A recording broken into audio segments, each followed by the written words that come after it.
The Neo Egoist League is the second phase of the BLUELOCK project, where the top 5 countries where football thrives have been replicated in each stratum of the BLUELOCK building. Now Nagi chose the England stratum, run by the master striker Chris Prince. But what if he didn't go to England, and instead chose a different country? What if Seishiro Nagi chose the Spain stratum and went to FC Barcha? How will he have developed as a player, and would he be better or worse than he currently is? Now, before I begin, spoilers for the BLUELOCK manga, and if you are not caught up, click off now. Now before we look at how Nagi will develop, let's take a step back and let's start with looking at his weapon. Nagi's unique weapon is in his trapping, which in itself has 2 major applications. He has his black hole takedown, which completely kills the ball's momentum, and his second trap is his king killer trap, which breathes life into the ball, repelling it into the direction that is most preferable. So with this, how would Barcha improve Nagi as a player? Well, the reality is, it wouldn't. Barcha's philosophy is founded upon creativity, inspiration, and instinct. Now while this ideology meshes incredibly well with a character like Bachira, Nagi's personality is almost the exact opposite. As even stated by Chris Prince, Nagi has 0 creativity. Now, while you could say that this isn't entirely true, because we've seen Nagi be able to create situations in plays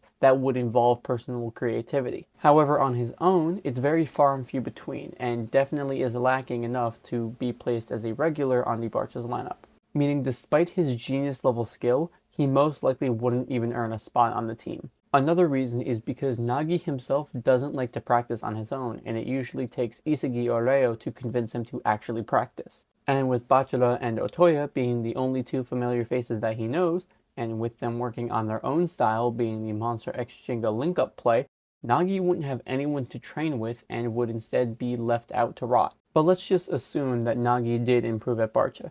How exactly would he improve? Well, Nagi's stats during the Neo Egoist League are an S in offense and shooting, an A in speed, passing and dribbling, and a B in defense, totaling up to a 92 average and an S ranking. Now, obviously, he would have had his stats improved thanks to Manshine City's training, so these aren't his original stats, these are just the only ones that we have to quantify his overall abilities. Now, Nagi's player archetype is the creative midfielder, which is basically a player who can create goal-scoring opportunities for the team when it seems impossible to do so. An example of this being when Nagi sets up Isagi for a clean shot during the U20 match. Creative midfielders usually possess good ball control, flexible movements, and incredible technical ability. And since we don't want to change Nagi's archetype, we want him to develop skills that keep this archetype while still improving him as an overall player. The first of those skills actually being one that I mentioned in my previous alternate stratum video, being a lobbed dribble. Now while Nagi dribbling may not seem like the most realistic option, you have to remember where he is.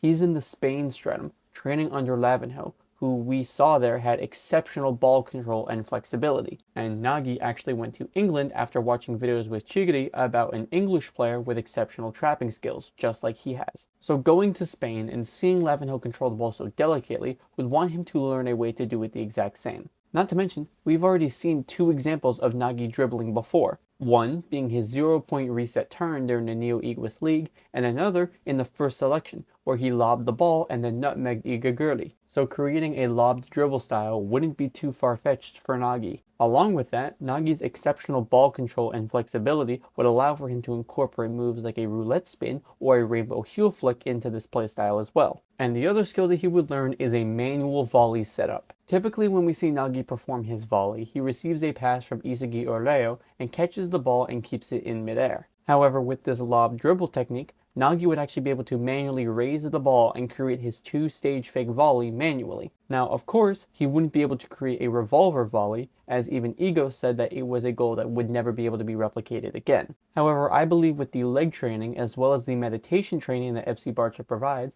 I believe that he will be able to set up 3-stage volleys as well as volley misdirects that lead to passes, like here when he taps it and launches it over Kaiser. So in total, the skills that Nagi would learn going to FC Barcha are a lobbed dribble, manual volley setups, as well as an increased volley frequency. And overall, his technique, dribbling, shooting, and offensive stats would all improve. But let me know, what do you guys think? Also, comment which character you want me to talk about next, as well as where they should go, because this video was requested by this guy in the comments of my last video, so if you want to give a video idea, leave it down below. Thank you all for watching, like and subscribe for more content just like this.